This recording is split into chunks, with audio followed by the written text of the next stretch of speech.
that's been kicked in the nuts by fake news. Nobody knows what to believe. I don't know what I said.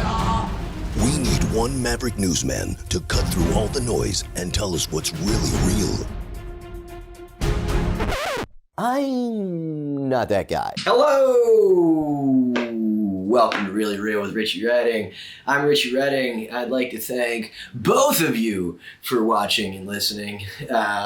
Please continue to smash that subscribe button and fuck the like button. So good to be back, guys. There's much to talk about in my life, your life, our lives.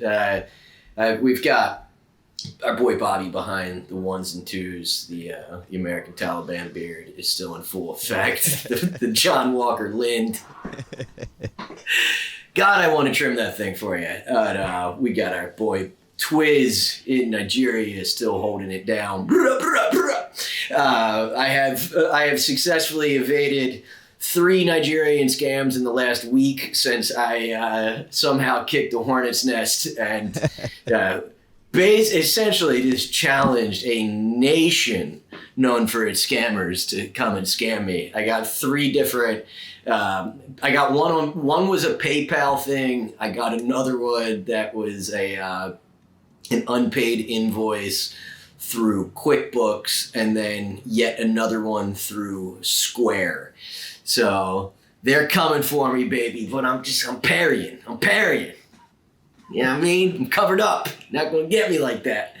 But yeah, it's been had a dope weekend, and I think I've turned a personal corner.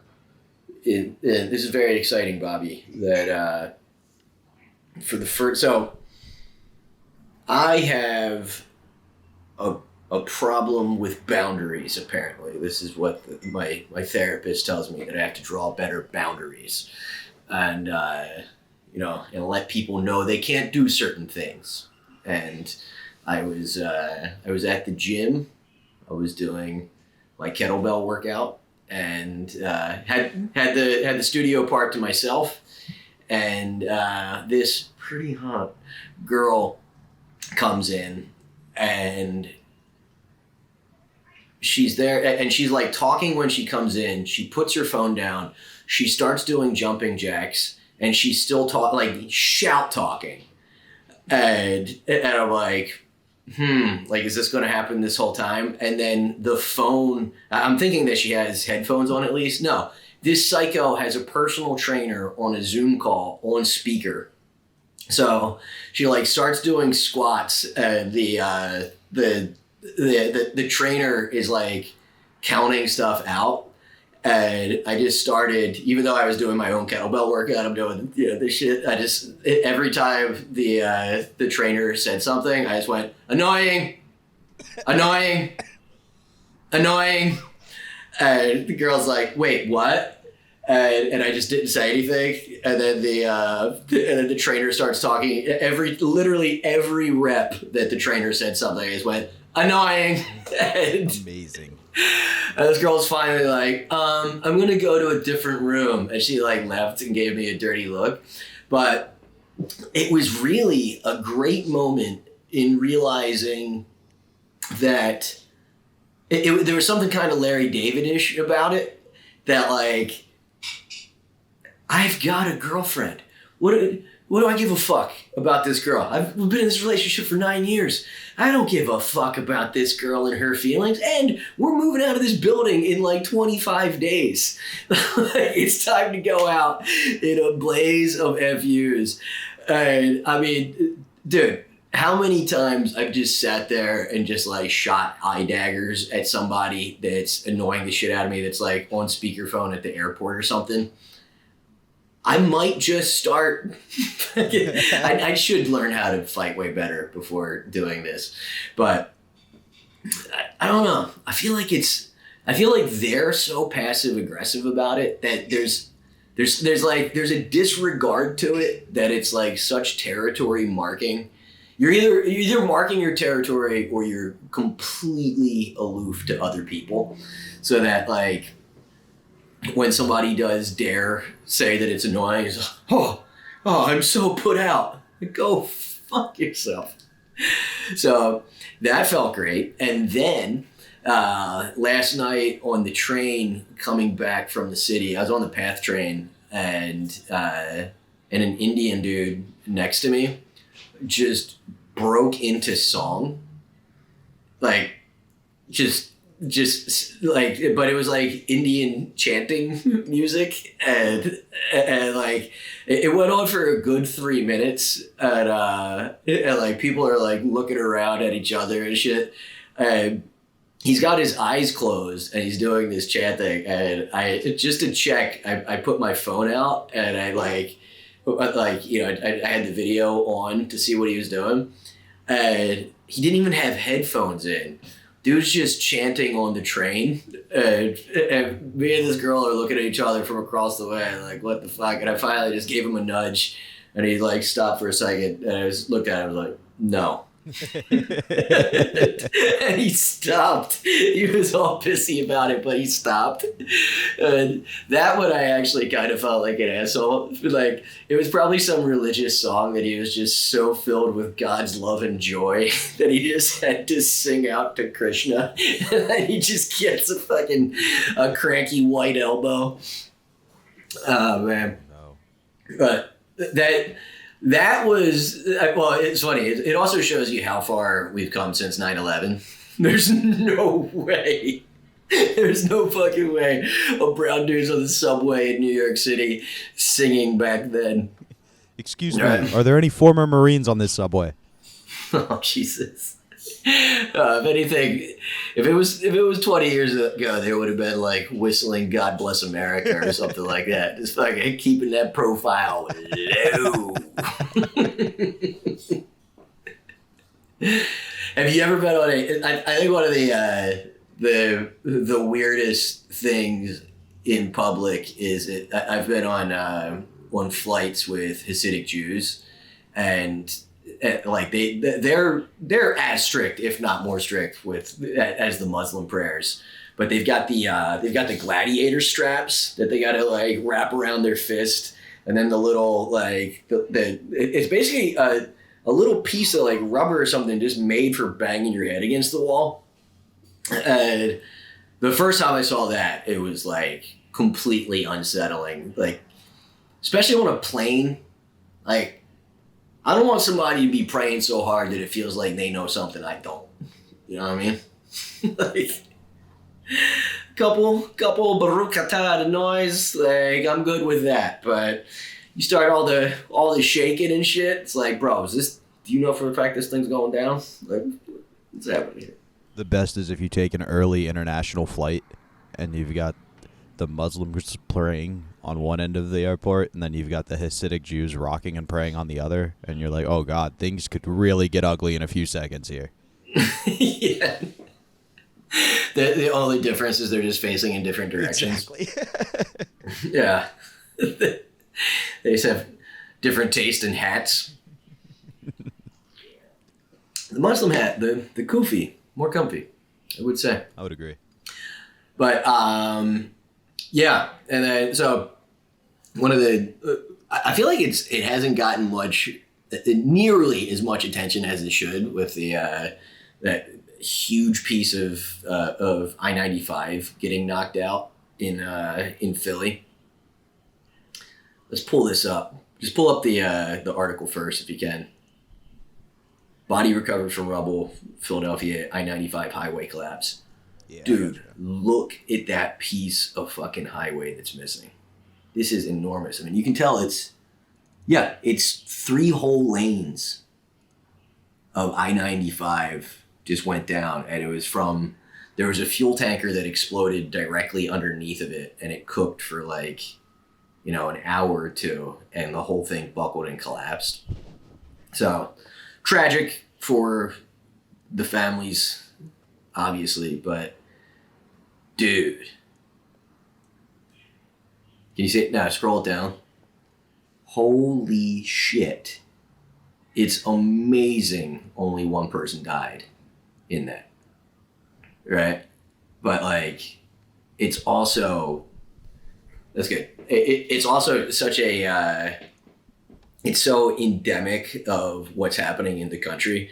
And this article is perfect. It's like, U.S. Transportation Secretary Pete Buttigieg says the federal government was working with the state of Pennsylvania to restore the highway. This is going to be a major disruption in that region, Buttigieg said. He did not specify a precise timetable for a fix, but said definitely not days. I mean, if it's weeks, we're not talking about a couple. Like, that's how casually he puts it.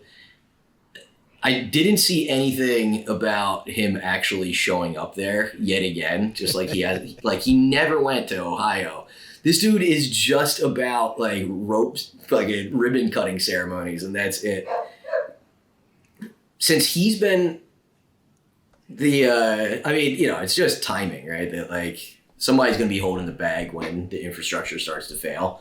But the Palestine thing, like I never say, the East Palestine thing, the Southwest Airlines, like there's been 4 or 5 other train derailments, and now this dude doesn't show up to any of them, and the answer is always like, yeah, we're working with the locals. That's what we're doing. Like, motherfucker, do something, do anything.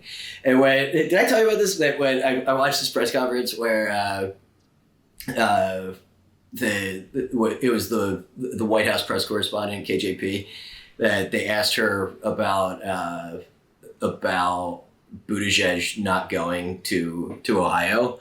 She goes, well, I know that we are very proud that he is a member of the LGBT community, and that this administration has more LGBTQ and people of color than any other administration ever. It's like, what does that have to do with him showing up in Ohio? It's like, we're very proud of that. Like, okay, cool. And it's like it's the perfect fucking answer for anything. Is just like, we're gay. What are you talking about? We are beyond reproach, dude. So yeah, out of that rubble, we did find this guy of the most Philly dude ever. Play this dude. Dude, so I was passed out and I woke up to nothing but text messages, phone calls. I had no idea what was going on. And I got dressed, I came out, I looked down, and I smell like a smoky smell. And I'm like, damn, dude, so it's crazy. When you came out and saw it, yeah. Did you know what was happening yet, or did it just look like a fire? Well, no, so I got all those text messages, screenshots. I'm like, everybody's like, yo, where's this at? Like, nobody had like a direct like location. So I was like, look out my window, I see a bunch of cops. I'm like, bro, that's right by my apartment. So when did you figure out and realize that the freeway collapsed, the northbound side? Oh, dude, I was passed out when that happened.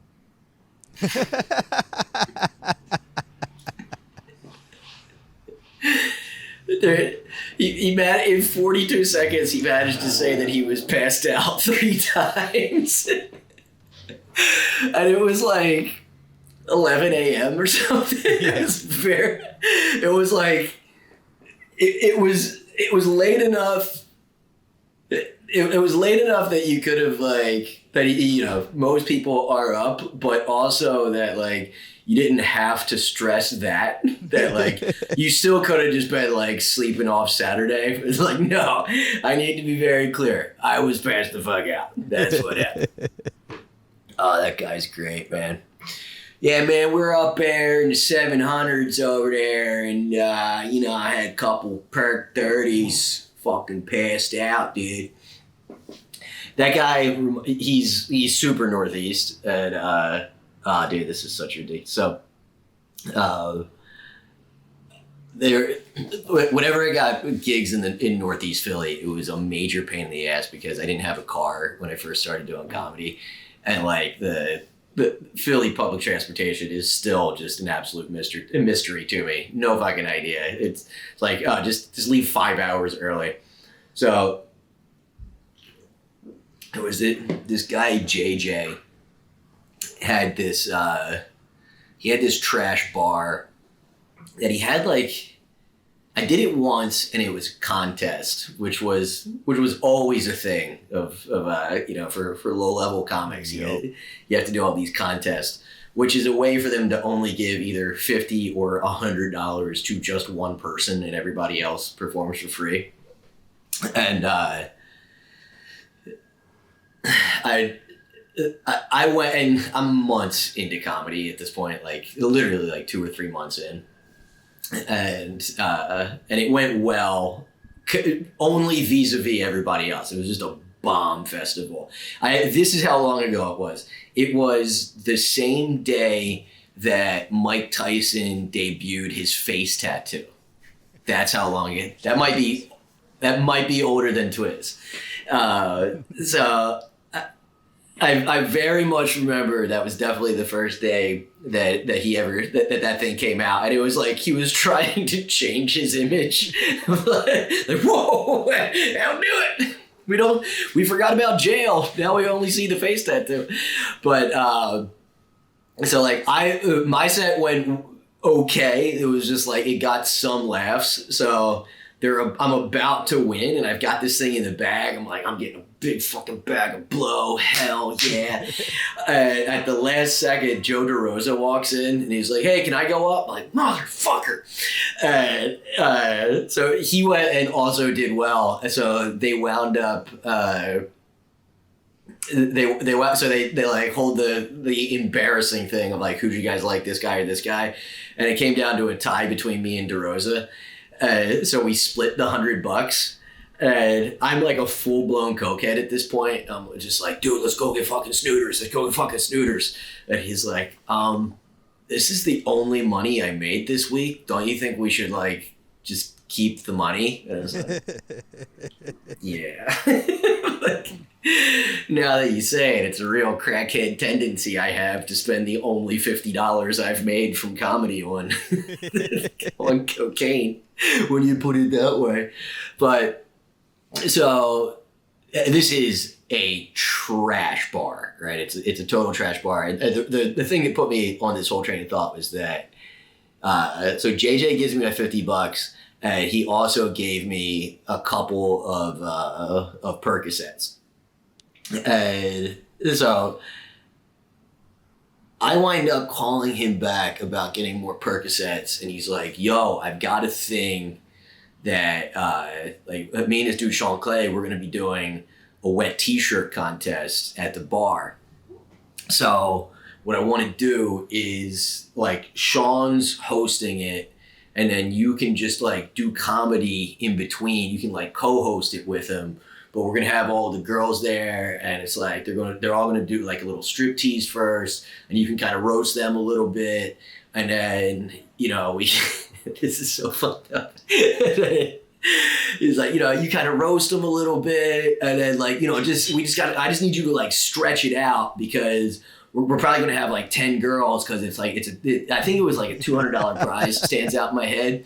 So there's going to be all these girls coming out for it. So, we got to stretch out the night. I'm like, all right, bet. And like, I'm getting like $50 for this shit or something, right? But in Philly, turn of the century comedy, this was as good as it got for a kid that's a few months into comedy. And so we get there, and it was like, the buy-in at the door was high. It was like $25 or $30 or something like that. It was like way more than it should have been of a cover charge, right? And it says me and Sean, and they're like, all right, the girls are running a little late, so let's just chill, and then we'll start the show soon. And it's like it's supposed to start at like 8. 9 o'clock comes around, and Sean is gone. He went out. He's like, oh man, I got to go pick him up. And I'm expecting to see him show up somehow. In my head, I expect him to show up with like, these 10 chicks that are still imagined. And something's clicking a lot in my ear. That's not picking up on the podcast, is it? Is that just in my ear? I think it's in your ear. I'm not getting anything. Okay, cool. So So they're like, okay, just start the show and just stretch out, do crowd work, whatever. He'll be back with the girls. So I'm on stage for like 30 minutes at this point, which is 25 minutes longer than I should be. And, you know, I'm 2 months into comedy. And then Sean walks in with 2 crackheads. It's like he went and got actual crack whores. And these dudes, and also they were like, oh, don't worry, it's going to be like respectable and shit. You know, it's going to be like a classy wet t-shirt contest. And the second they show up, these guys just scream like, whores! And it's all these fucking like white trash roofer dudes just suddenly like surround all these girls like, dance! They've got like some of them start throwing dollars and shit, and like somebody's like, yo, how are we gonna do the wet t-shirt contest? And somebody just comes out of the kitchen with no ceremony whatsoever. Like, I had never been to a wet t-shirt contest, but I was expecting it to be like a girl like puts a pitcher over her tits or something, you know, does one of these. A dude just came out of the kitchen with a mop bucket. And just fucking nuked both of them, and the place just goes crazy like whores, and like I'm still trying to make some kind of show out of this thing. I'm like, who won? And like they like literally didn't even turn around, and then Sean's just fucking like handing out $100 bills to these 2 girls. They were there for a total of 3 minutes, got hit with a bucket of mop water, and then left. And I'm still on the mic, like trying to make somehow make a show out of this thing. That was like, oh, or I can just be a part of sex trafficking. Yeah. How about that instead? I'll just be the MC to the worst day of this girl's life. It's a dark story. Whores! I feel like if at any point you think you're about to have a glamorous outing and somebody screams whores, it's not going to be a good evening. Yeah, you've gone wrong. But honestly, I mean, knowing the area and where he probably picked those chicks up from, that might have been the best $100 that they both made that night. You know? Certainly the fastest. Yeah, a little mop water, clean you off, probably clean off the last $100 they got. I will not be ashamed of this story. No, you tried to turn it around. You tried to make it a classy event for him. You're the hero of this story. I am the hero. Thank you for that. I appreciate it. And well, and also they got paid more than I did, and definitely more by the hour. You know, like my full experience was probably like 5 hours by the time I actually got out there and got paid and got home. So good on those girls. And I hope maybe one day there's maybe at a Narcotics Anonymous meeting, those girls will tell that story as when they realized that they had to turn it around. You know. I ever told you my theory that that the same story that makes girls stop drinking and doing drugs is the same story that makes guys go on until the bitter end. That I was at a group therapy thing one time, and this girl's like, she's like, yeah, you know, St. Patty's Day is coming up, and it's really triggering for me because, you know, one time I came out of a blackout and I was in one of the sex shops in Times Square, and I was on my knees and I was surrounded by 4 guys, and they all had leprechaun ears and leprechaun hats on. And, you know, it was the worst day of my life. those guys' version of that story is like, dude, it was fucking St. Patty's Day, right? I've got the leprechaun ears on and shit. She's sucking all her dicks. I'm never gonna stop drinking. No guy. I've never heard a guy tell that story in sobriety. Like, dude, it was the worst. I came out of blackout and she was sucking my dick. This is taking a dark turn. How about this? Wife beating. That'll pull us out of this little funk we're in here, Bobo. I actually wore it for the episode. That the wife beater is having its moment right now, and I had to order a few as an undershirt, and this boggles the mind that somehow the term wife beater has made it through. I mean, it made it through the women's movement, PC movement in the 90s, and now wokeism of the 2020s. The wife beater is still the wife beater. So much to the point that I put in, when I wanted to buy these on Amazon, I put in the word wife beater and it pulled up this exact shirt.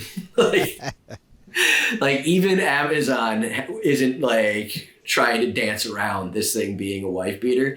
But I feel like I gotta go. I gotta go beat her for it. It's my fucking Bruce Willis. So the history of the wife beater is that in 1947, a guy in Detroit, I don't think we need the clip. Cool. Yeah. Well, I got that little pussy hook right there. Yeah. The history of the wife beater is that in 1947, a dude named James Hartford Jr. beat his wife to death. Not great. In the papers, they had him wearing the wife beater with bloodstains on it and shit, with a huge headline that said wife beater, and the name has stuck ever since. Like an actual dude is the reason that we have it. And then it was reinforced. So 4 years later was A Streetcar Named Desire, and Marlon Brando as Kowalski was beating on Stella wearing the wife beater.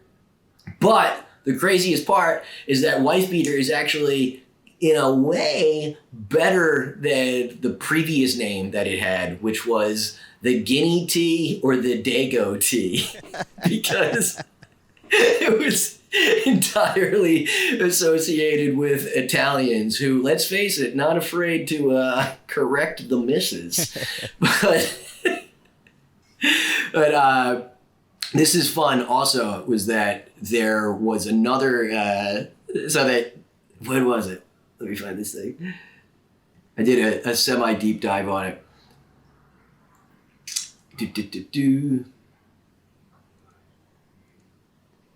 Yeah, another claim was spread by a filmmaker and blog poster guy named Paul Davidson, where he claimed that the term had evolved from a medieval chainmail undergarment called the waif beater, and was picked up. And the waif beater meant that all of a knight's other armor was stripped off, and all he had, and he was just down to the chainmail underneath. And if he didn't retreat, then he was known as a waif beater because he was about to get smoked wearing a chainmail t-shirt. But turns out that was in fact false, Bobby. It was in fact false. Really? Yeah, and he posted it just to see. Gotta put these fucking guns away, bro. Second Amendment and shit, but you know, women and children around here. No, he posted it just to see, just to prove the point that media outlets would pick up anything, and did it the same way that we've talked about before, that you get a tiny little outlet to do it, and then the way that the algorithms work now is that if like other papers just report that somebody reported the report. You feel me? Yeah, you were explaining that's how a lot of these like cited sources aren't really cited sources because it's according to this local newspaper that was speculating, and then 6 times later it's been filtered. You can't trace the original. Right. But speaking of originals, when I put in what I wanted to just look up, that's when I was just curious about where the term wife beater came from. It the Google machine suggested as like the second or third thing the history of wife beating, which got dark again. We're just gonna stay dark here, but just a cursory glance of it, it was like it went down. It went back to like these ancient the rules of ancient Rome. It was like marital encouragement. It translated to, which does come back to the guinea tea. I mean, come on, your people, they're not afraid. Eh? But yeah, it's pretty dark here. There's a thing from the 1960s that. This is from like a medical paper from the Archives of General Psychiatry that studied like why people stay in domestic violence relationships. So September 25th, 1964, that couples stay in abusive relationships because their fighting can balance out each other's mental quirks. Dude. If that's not the worst application of the term quirky, but just picturing some redneck on cops like it's the old like she hit me first, but well, she's quirky too. She's quirky too. Man can't even be quirky in his own house. Shit. What are we doing? What are we doing, Bobby? Yeah, let's segue over to this, the UFO stories. You guys know I'm a believer. You know, I'm no ufologist, but I am a believer for sure. And I mean, it feels like we're approaching like, you know, that same kind of like point where we did with Epstein, when it was like, okay, yeah, we know how this thing worked, right? And it's similar to the Lance Armstrong accusers. It's like at a certain point, okay, there's a whole bunch of people saying these things, and it does seem like at the very least they're deliberately kind of declassifying this stuff, or they're letting information out in a certain way. But the biggest thing is that guy that's David Grush says that that we have multiple up to a dozen physical craft of non-human origin, and that there's a broad crash retrieval program. And the thing that's the most interesting about it is that there was, within the last year, there's this UAP subcommittee, and somebody from the Pentagon had to report to them and said that there has been no contact of any kind, and we don't have any kind of physical evidence. So either this guy's lying in a deposition, or that person should be in contempt of Congress for lying to this Senate commission. But like, why would they start now being honest about this stuff? If they've really had this program, at what point are they going to be like, oh yeah, let's come clean, right? They're going to keep lying about this shit. Yeah, we'll get to that in a second. But a thing that's very interesting about it is that, so I mean, you gotta, there's so many of these stories that have popped up that have been over Air Force bases, and there's one in Brazil where that was like 40 years ago, but people are saying that people that didn't want to come forward have all said that there's these like 8 foot tall creatures that stunk and had cloved hooves and were walking around this town. And then the Brazilian military showed up. And I was listening to a thing yesterday with a woman who is like, she's a biblical scholar and has like, you know, kind of cross-studied ufology with it. And that like it's very possible that the idea of these like beings that are beyond human understanding, like some kind of divine being or just not earthly being, that could be what ancient stories of angels were, right? Like it's not more absurd, right? Like, oh no, it wasn't an alien, it was an angel, right? Like if you believe in one, you can believe in the other. It's some kind of celestial body. But and there's also from all these old ancient texts and shit there that people said that they were aware of, but also with demons too, that like, you know, when a demon came, there was a smell of sulfur and they had clove toes.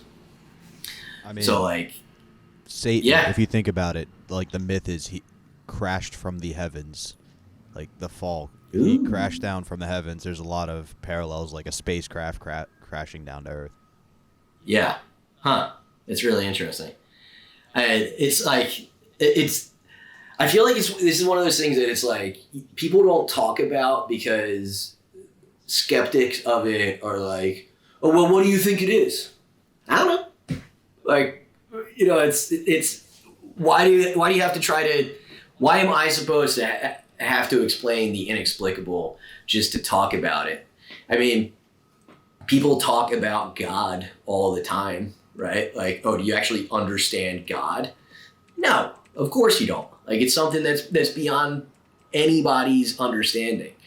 But, you know, the fact that we've got that we've got this guy saying that there's actually, you know, like 12 craft in a warehouse who's former insider with the intelligence community, and all of these like F-18 pilots and shit saying that they've made contact with stuff, and that whatever it was moved insanely faster than an F-18 and did stuff that no human aircraft could ever do.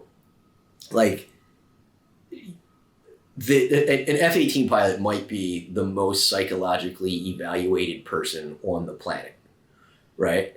Those things, it's like the rate for those things, it's something like a few $100,000 an hour of flight time for like, you know, if you take the millions of dollars that they cost over how much actual flight time you get out of them, it's the most expensive ride in the world with the most expensive missiles in the world. Like, those people are as buttoned up as it possibly gets, right? Like, to go from, to take those guys and be like, oh, that's a crackpot. No fucking way.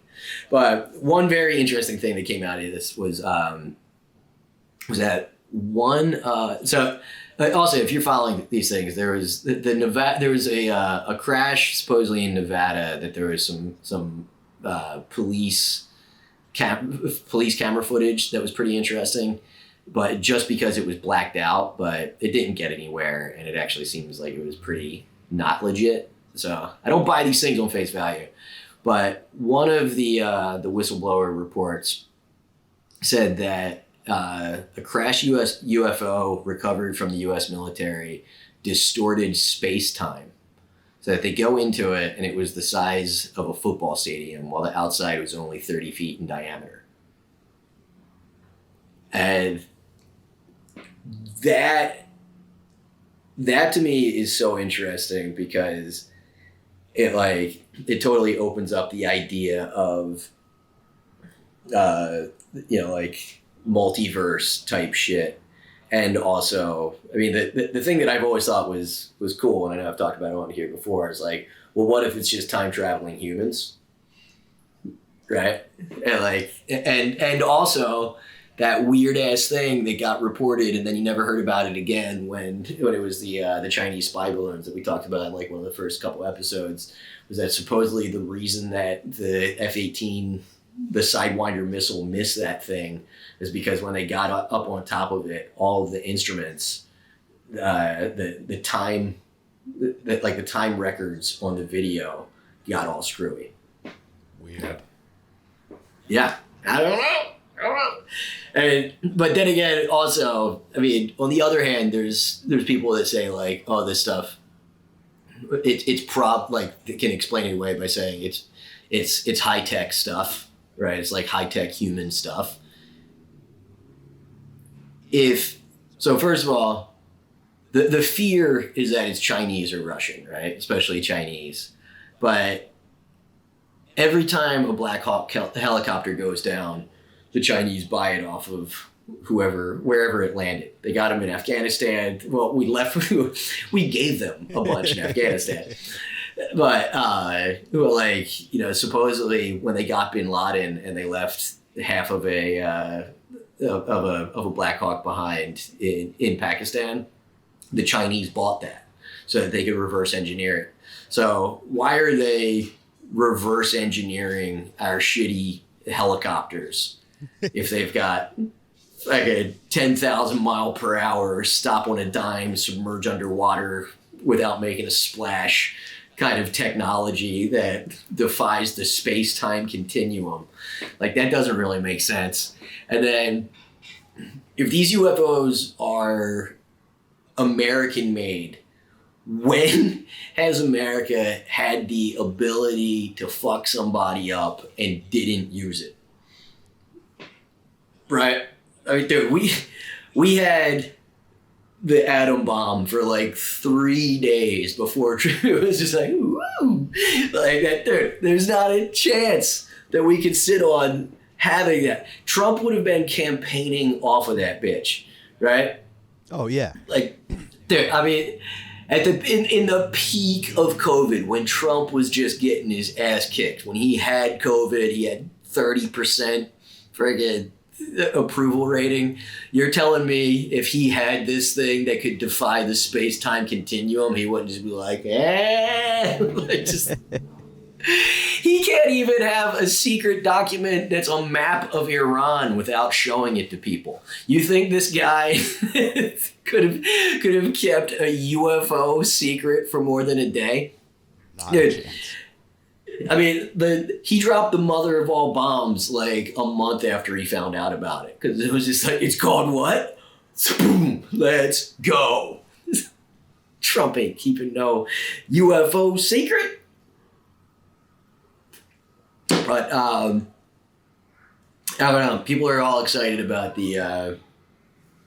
about these indictments, and the funniest, I know I've said this a bunch of times, and it's like, once you take your hands off the wheel and stop picking sides so much, like, it's so obvious what we should do is just indict everybody, all of them, like.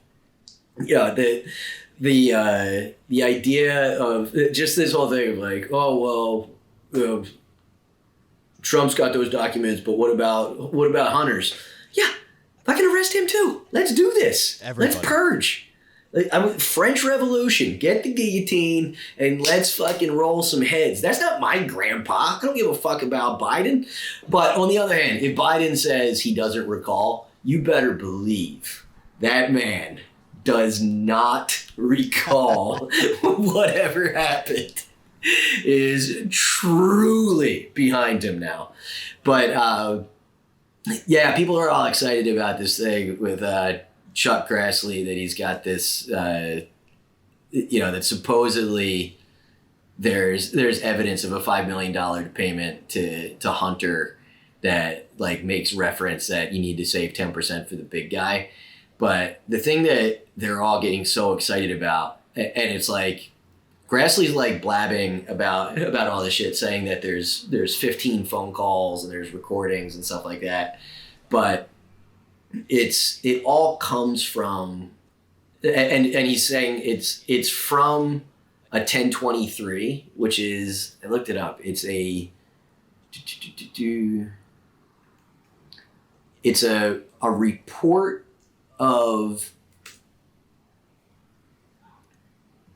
one second, I had it up. It's a report from an agent that talks to a confidential source, right? And so it goes from, and the thing that he's trying to do is get this thing declassified so that like everybody can see it. And it's unclear if he's seen the actual report, but it's like he's telling everybody this thing exists that's from an agent that was told by a confidential source that heard this thing exist, right? So we're like 3 or 4 degrees away from the actual source of this thing. I mean, if it does turn out that he was dumb enough to straight up take a $5 million payment, it would be wild. I think it's probably more likely that there's a double reverse grift happening, and my man Hunter got $5 million worth of crack and whores out of him by just saying, like, there's no way. If there's actually a money trail that goes from Hunter to the dad, that would be the dumbest crime ever, right? Like, if they would, it just doesn't seem like if they're actually good enough, that if they're actually that good at crime, that they would then just leave this loose end of like, a $500,000 PayPal or something. But, and it's like, and it's, I don't know. I think it's just so different because, and people are so upset about, him selling access, but what is a lobbyist other than somebody that knows people that they can go and talk to them, right? I think Hunter just out-grifted all these motherfuckers because he's on crack cocaine. Yeah, can you prove me wrong here, Bobby? No, it's the most logical answer. It's usually, what's the paradigm or the paradox? The simplest answer, the axiom. The simplest answer is usually, it's the simplest. The crackhead made crackhead deals just with political power that most crackheads don't have. Yeah. Right? If you're a crackhead in the hood, you're selling microwaves and TVs. If you're a crackhead and you're the vice president's son, you're selling business deals. It's the same idea. Yeah. Well, no, it's not even selling business deals. It's selling the possibility of access. And it's like, we're all caught up on like, oh, it was $60,000 a month. Yeah, to an oligarch, right? That it's like, it's the same shit as like, as the settlements that like that huge banks make, like JP Morgan or Countryside or whatever, Countrywide, when they have a $10 million fine. Like, okay, but they made billions of dollars to take that fine. Who cares? It's just, it's pocket change to them. But yeah, I'm pro lock up Hunter. I think we should go back. Let's get the Bushes. All right, the greatest war criminals of a family of all time.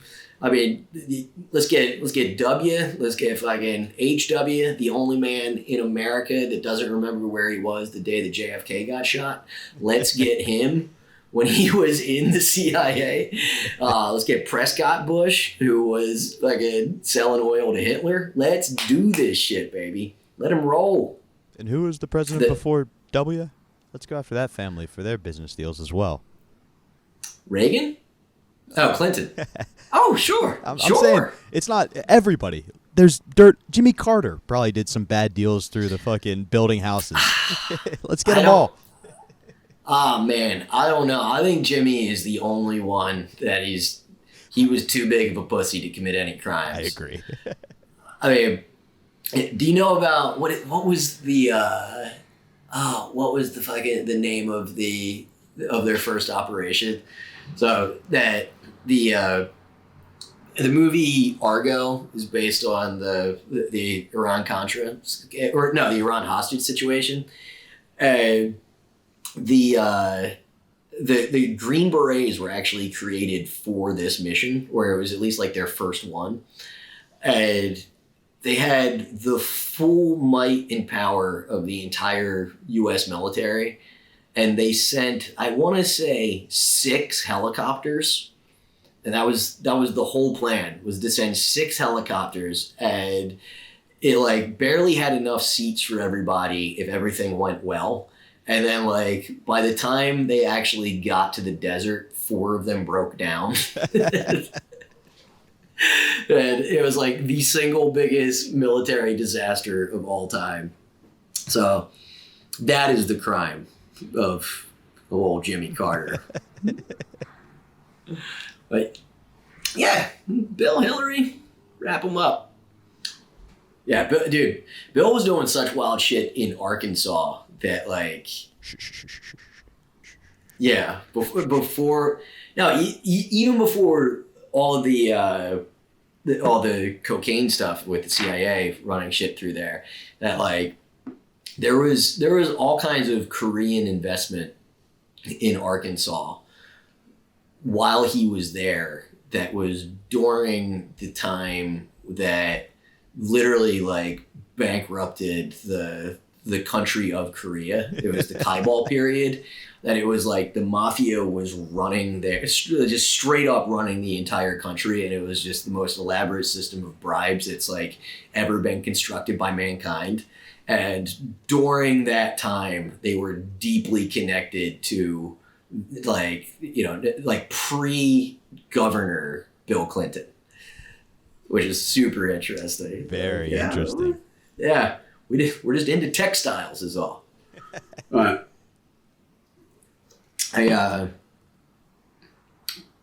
Oh, yeah. Let's cover this one real quick.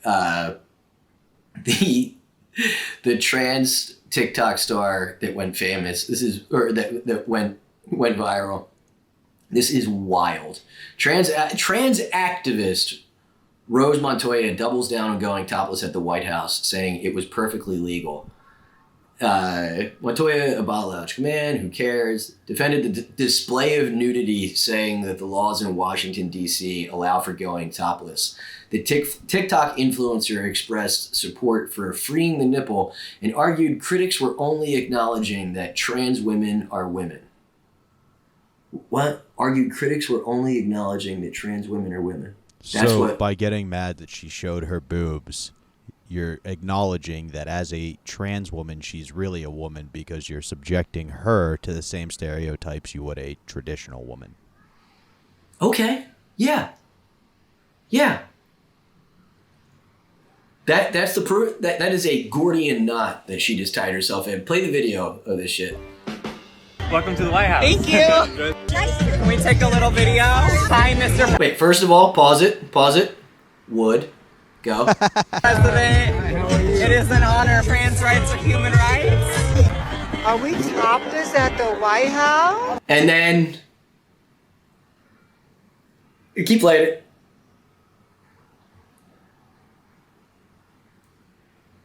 You absolute scumbags. Pause that.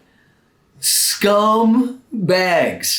Dude, that's what that is. That's a political statement to free the nipple. That's what you were doing by whipping your tits out on the fucking lawn of the White House. This is supposed to raise awareness, right? Like at a time when homophobia, transphobia is running rampant, and there's like a serious inflection point where the tide is turning in a negative way and in a dangerous way. You think the way to bring in a more inclusive mindset and to be embraced by the world is to whip your tits out on the lawn of the White House. It reminds me of the time that Dr. Martin Luther King whipped out his dick. Remember when Rosa Parks started fingering herself on the bus? You absolute scumbags. Dude, I mean, the idea, like just the selfishness, the narcissism of this, of like anything to get attention on your own personal feed is just so fucking thin and transparent that like, how is this in any way putting yourself or putting the cause above yourself, right? Like if you're an activist, that's what it really is supposed to be, right? And like, yeah, sometimes you got to get arrested. Sometimes you got to grab the microphone from powerful people. Sometimes you're invited into the White House by the fucking First Lady of the United States, and you and your bros whip out your tits, you scum bags.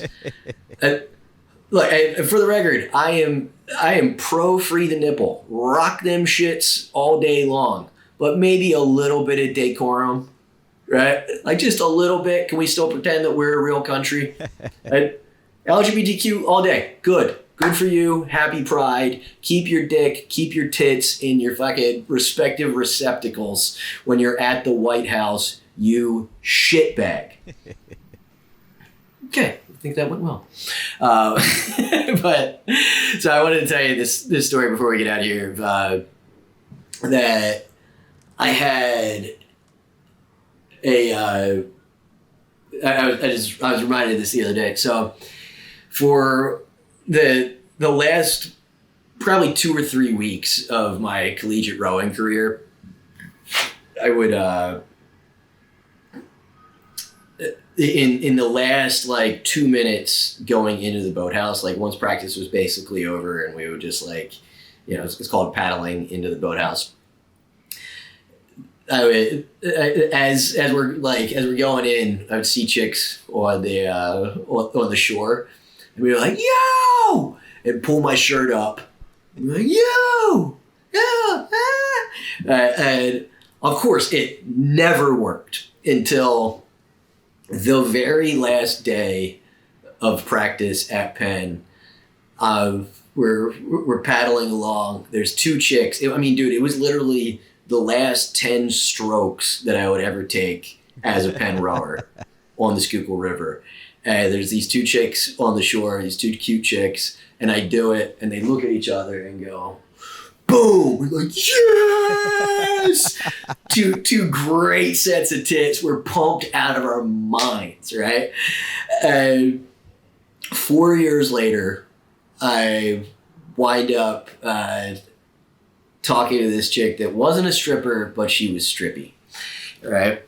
She was a burlesque dancer, and I'm dating this chick at this point, basically, right? And somehow I tell her, I was like, yeah, my last 10 strokes at Penn, I tried to get these chicks to show us their tits, and they actually did. And she's like, what year was that? I was like, 2000. And she's like, was it a brunette girl and a blonde girl? It's like, yeah. And I was like, wait a second. Were you standing right by the Viking statue? And she goes, yeah. I was like, holy shit, that was your tits. She's like, that was my tits. What are the cosmic odds of getting flashed by somebody in a city the size of Philly, and you wind up dating them 4 years later? It's a goddamn miracle.